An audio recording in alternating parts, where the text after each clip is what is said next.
¿Por qué cada vez hay más parejas con problemas de infertilidad?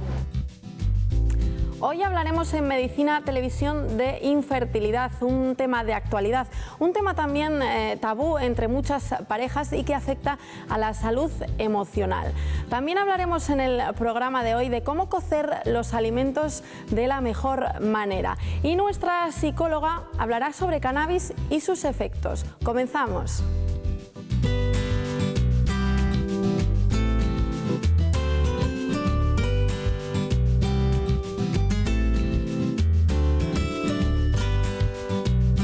Pues nada, que se utiliza mucha fecundación in vitro y demás, ¿no? No sé. Es que no he tenido hijos y estoy muy poco puesta. Pues que hoy en día es un problema más común en la sociedad por factores del medio ambiente y también sociales. La gente quiere tener hijos más tarde y el cuerpo ya no es lo que era. Pues la infertilidad es un problema a nivel de la concepción de un óvulo por parte de un espermatozoide y causas supongo que puede haber muchas. Últimamente en la población joven es un problema bastante extendido. Hay más nivel de infertilidad, yo pienso, actualmente que hace años. Muy buenas, Óscar. ¿Qué tal, Carmen? Bueno, vamos a hablar de infertilidad, pero primero, antes de que nosotros lo comentemos y tú lo expliques detalladamente, vamos a escuchar a un urólogo que nos va a hablar sobre este asunto, sobre sus causas, sobre sus tratamientos, porque también es un tema que se relaciona mucho con las mujeres, pero también tiene mucho que ver con los hombres. Lo vemos.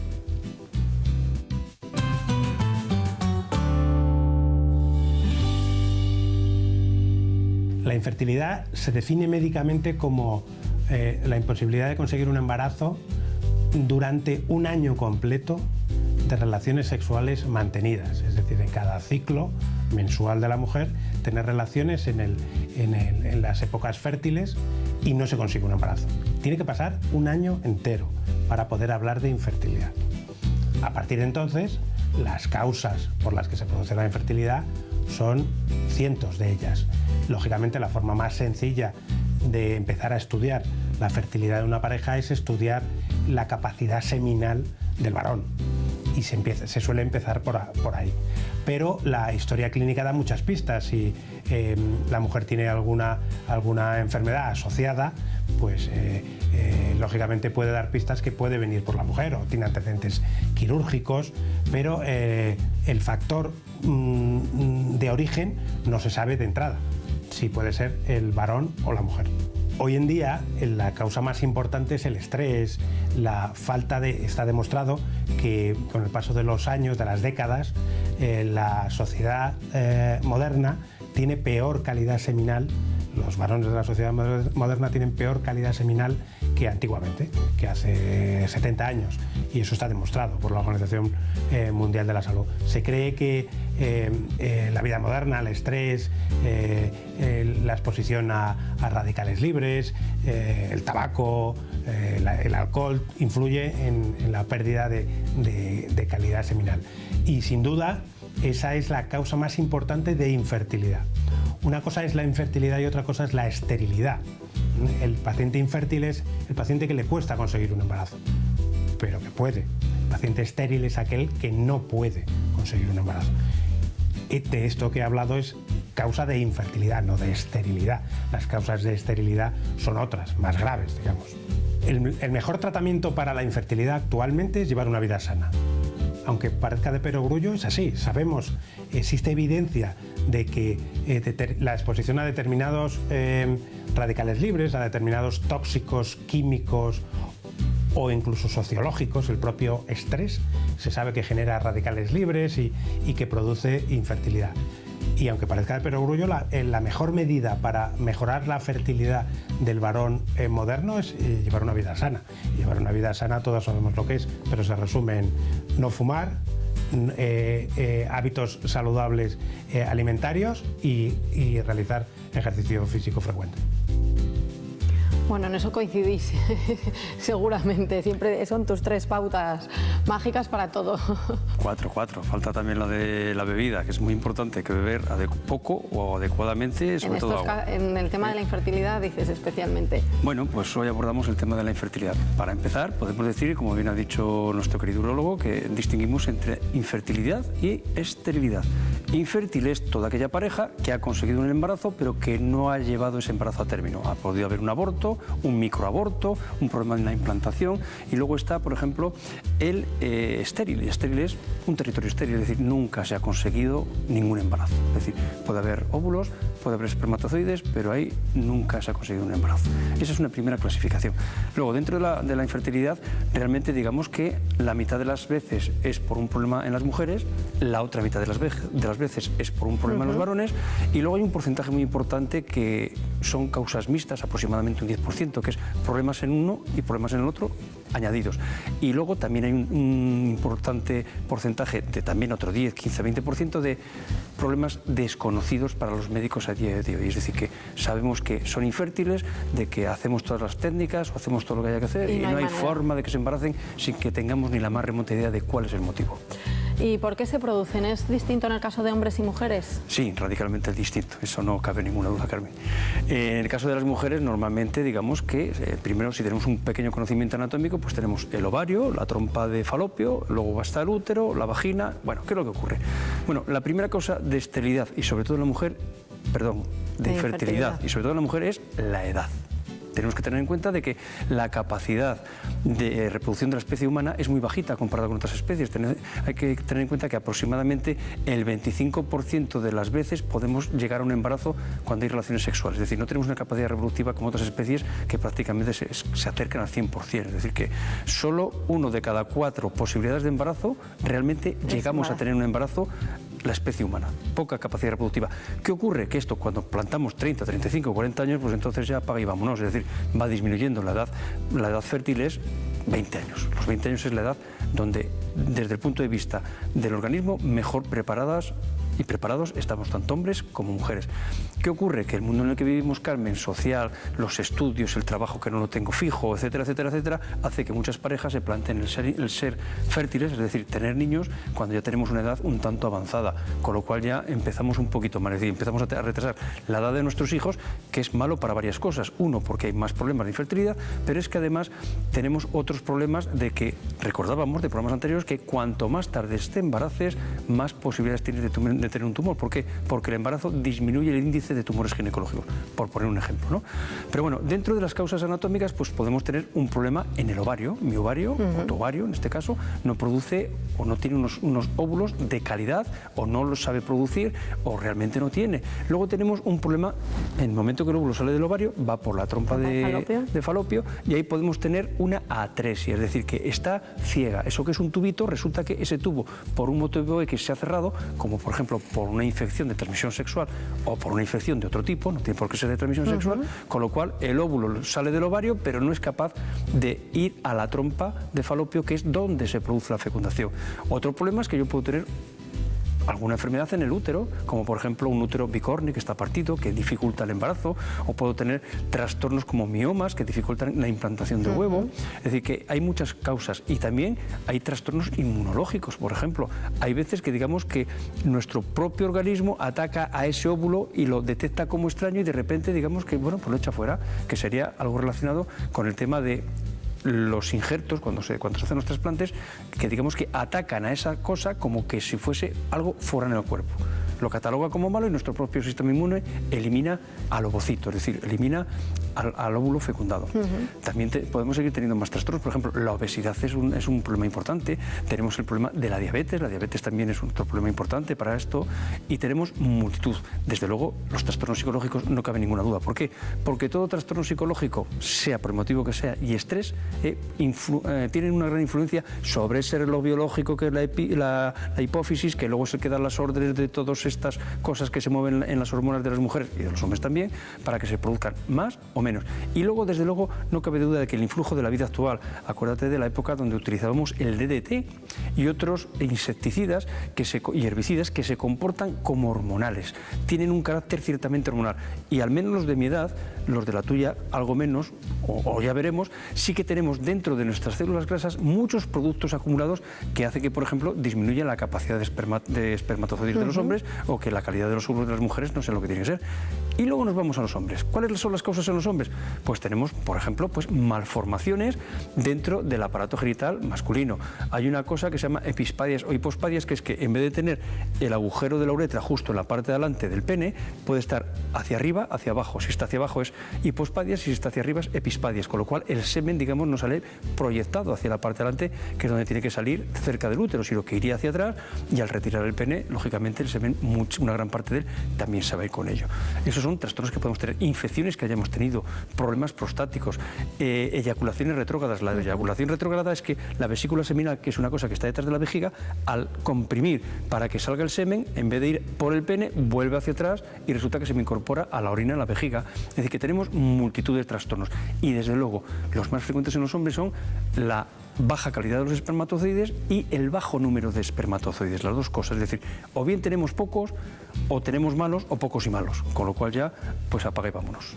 Y el diagnóstico, mencionaba el doctor, un año sin conseguir un embarazo, teniendo relaciones. Eso es. ¿Cuándo hay que preocuparse? Cuando llevamos 12 meses intentando quedarnos embarazados y vemos que no lo conseguimos manteniendo relaciones, sobre todo en esa época del ciclo, que es sobre el día 14, teniendo en cuenta que el primer día del ciclo es el primer día de la menstruación. Eso es. El primer día del ciclo. Es decir, cuando me baja la regla es el día número 1. Entonces, el día 14 es cuando se produce la ovulación en la gran mayoría de las mujeres. Entonces, en ese periodo del 12 al 15, más o menos, o del 13 al 16, o del 13 al 17, es cuando somos más fértiles. Por tanto, una vez que llevamos un año manteniendo relaciones sexuales, sobre todo en ese periodo, y no logramos un embarazo, pues digamos que tenemos que consultar al médico porque algo hay que hacer. También tenemos otro problema. Claro, eso a mí me pasa con 25 o 30 años, digo, bueno, vale, lo hago los 12 meses, pero ¿y si tengo 35 o 37? Que el tiempo corre en contra. Ya no guardamos un año, ya bajamos eso, en vez de a 12 meses lo bajamos a 6. ¿Por qué?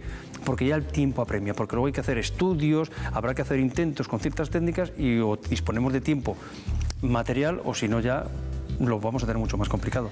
¿Y los tratamientos? Los tratamientos hay de todo tipo, ¿no? Están desde los ciclos, los coitos programados, es decir, mantener relaciones sexuales justo los días centrales del ciclo. También tenemos los coitos programados, que además van ayudados hormonalmente, es decir, que se dan unas hormonas para forzar el que los folículos que están en el ovario, digamos, empiecen a funcionar, y esos óvulos, digamos, tengan un poquitín más de movilidad, por llamarlo de alguna forma, aunque no está muy correctamente dicho, ¿no? Y luego tenemos las técnicas de la fertilización in vitro, la inseminación artificial, que iremos desgranando un poquito cada una de ellas. Bueno, pues ahora pasamos a las preguntas de la calle, a ver qué dudas surgen.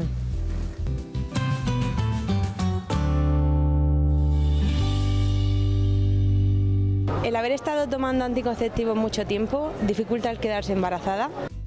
No, de ninguna forma. Los anticonceptivos no influyen absolutamente para nada sobre la capacidad de embarazo.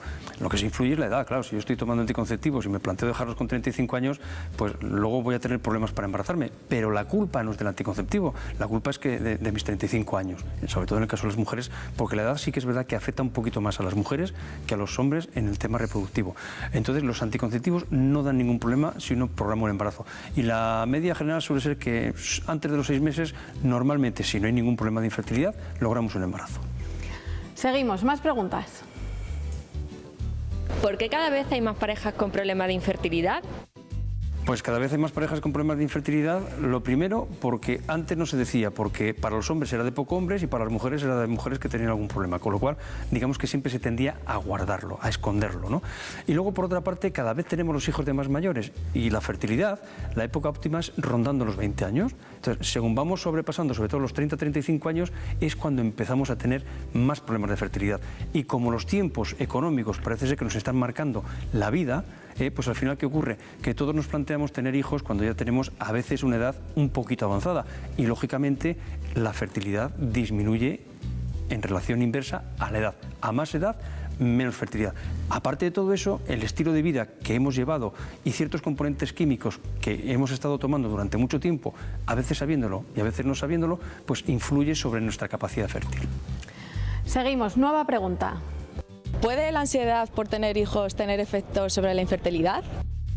Puede. Digamos que ya sabemos que todo en lo que ocurre en nuestro organismo está regulado por el cerebro. Entonces, el cerebro, volvemos otra vez, de que puede hacer ciertos influjos sobre esa glándula, la pineal, y la pineal, que digamos que es una fábrica donde se producen órdenes hormonales para que otras hormonas se produzcan o se dejen de producir.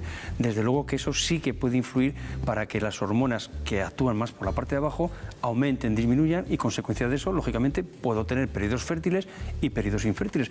Y todos hemos conocido seguramente alguna pareja donde había un estrés laboral, familiar, etcétera, y que no conseguían embarazarse. Y de repente ese estrés cesa por el motivo que sea, porque económicamente las cosas van bien o porque la familia va bien por otros motivos, y de repente todos conocemos seguro que alguien que antes no podía quedarse embarazado y de repente nos aparece con 3 niños sin que los médicos intervengamos para nada. O el típico caso de que adoptan un niño y se quedan embarazados también, por quitarse esa presión. Yo tengo en mi entorno muy cercano varios casos. ¿Ves? Seguimos, nueva pregunta. ¿Es verdad que la infertilidad es generalmente a causa de la mujer? Que va. Eso es lo que nos venía muy bien antiguamente a los hombres para decir que somos muy machos y todas estas cosas, y afortunadamente poco a poco eso se va desterrando. La infertilidad es un problema de la pareja, no es de la mujer ni es del hombre, es un problema de la pareja, y aquí no se trata de quién tiene o deja de tener la culpa o quién es el enfermo y quién es el sano, da igual. La infertilidad es un problema de pareja y como tal hay que tratarla, y de hecho cuando uno va a una consulta de infertilidad siempre se trata a los dos y las pruebas se les pide a los dos, luego se localiza o no se localiza el problema, y como hemos dicho antes, los tratamientos son muy variados, desde los coitos programados a las ayudas hormonales, a la inseminación artificial, que puede ser con el semen del padre o con el semen de una persona donante, y lo mismo pasa con los óvulos. Pueden ser óvulos de la mujer o pueden ser óvulos de una mujer donante. Cuando hacemos la fertilización in vitro, no la inseminación artificial, que como su propio nombre indica es coger el semen y meterle directamente en el útero de la mujer para que vaya a la trompa de falopio y ahí se produzca el embarazo. Entonces, luego tenemos la fertilización in vitro, que sería, digamos, sacar óvulos propios o ajenos y espermatozoides propios o ajenos, juntarles en laboratorio, hacer que eso crezca un poquito, y una vez que ha crecido un poquito se implanta ese, digamos, conato de vida que ya tenemos ahí, es decir, ese inicio de la vida se implanta dentro del útero para intentar llevar a cabo un embarazo normalito y corriente. Muy bien, Óscar, pues vamos ya con nuestro habitual resumen de todo lo que hemos dicho. Bueno, pues vamos con el problema de la infertilidad, que como bien hemos dicho cada vez afecta a más parejas. Bueno, una cosa muy importante es que hay que prevenir las infecciones de transmisión sexual o de no transmisión sexual. ¿Por qué? Porque ahora puedo tener, por ejemplo, un herpes o puedo tener una infección en la trompa y luego el día de mañana eso me va a generar problemas porque no soy capaz de quedarme embarazada. O lo mismo te digo con los hombres, puedo tener infecciones que me afectan los testículos y al final resulta que no puedo producir espermatozoides. Desde luego, imprescindible, y como bien dijo nuestro querido urólogo, el estilo de vida, el tabaco y el alcohol es fundamental para que el problema no aumente o no se produzca. Y otra cosa que teníamos que decir también los hombres, antiguamente decíamos que los pantalones ajustados, demasiado ajustados, aumentaban la temperatura del testículo y podían dar problemas. Eso también tenemos que tenerlo en cuenta. Desde luego que tenemos que llevar a cabo una dieta mediterránea, que siempre lo estamos diciendo, porque cuando uno se alimenta sano, habitualmente está sano, y desde luego es imprescindible hacer ejercicio físico. ¿Por qué? Porque es la forma que tenemos de cuidar todo nuestro organismo, no solo la fase más reproductiva, sino la fase total. Cuide el peso, controle adecuadamente las enfermedades que tiene y, desde luego, una cosa fundamental. Llega un momento que si tras un año de relaciones sexuales mantenidas durante el periodo central del ciclo, o si ya tiene una cierta edad esa pareja, durante 6 meses no hemos llegado a un embarazo, habrá que acudir al médico para intentar solventarlo. Muy bien, Óscar, pues vamos a cambiar de tema. ¿Eres cocinitas? Sí, me encanta la cocina. Sí. Y además lo hago muy bien, ¿eh? Bueno, pues algún día me tienes que traer algo. Que vamos a una cosa como cocer los alimentos, que parece muy sencilla, ¿eh? Ya verás tú como ahora la nutricionista me hace algún descubrimiento y me doy cuenta que llevo años preparando mal los purés de los niños. Pues parece muy sencillo, pero tiene sus trucos. Lo vemos.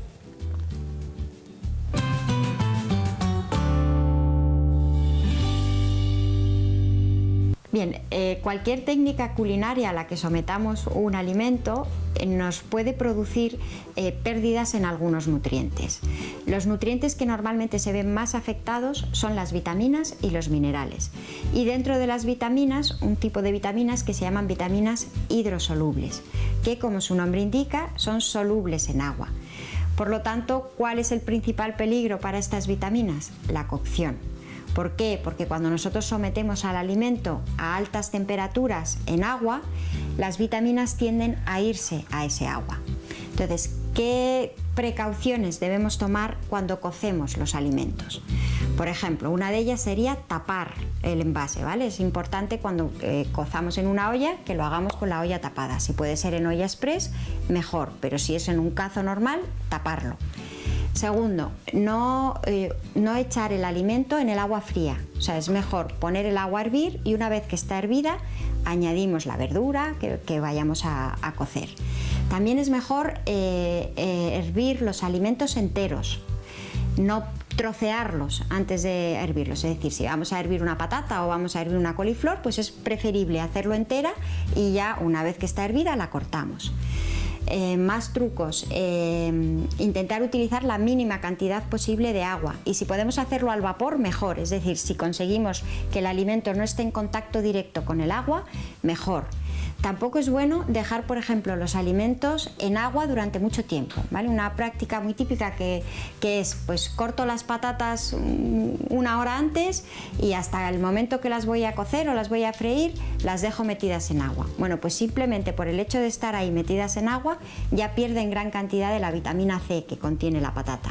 En el caso, por ejemplo, de la patata, es mucho mejor cocerla con piel que hacerlo sin piel, porque la piel, digamos, que protege de la pérdida de vitamina C. En cualquier caso, si lo hemos hecho, pues otra opción que podemos hacer es bebernos el agua de cocción o bien utilizarla pues para hacer un arroz o para hacer una sopa, una crema, cualquier otra, porque realmente en ese agua de cocción tenemos un montón de nutrientes que es una pena desperdiciar. Bueno, pues no lo estaba haciendo yo tan mal, ¿eh? Estaba con algunos consejos. Esto, si te das cuenta, Carmen, es sabiduría popular. Es decir, nuestras abuelas siempre han cocinado más o menos así. Es decir, partían poco los alimentos, poquita agüita y a ser posible lo que hacían era el típico puchero donde va incluido todo y al final te lo tomas todo. Es decir, ¿por qué se inventó probablemente igual los cocidos de? Pues por eso, porque se tomaban la legumbre con la carne, con todo lo que echaran y va todo para adentro. Y la sopa además también, claro. Y va todo para adentro, es decir, no se tira nada. Exacto. Bueno, vamos ahora con nuestra psicóloga que nos va a hablar del cannabis. Atentos.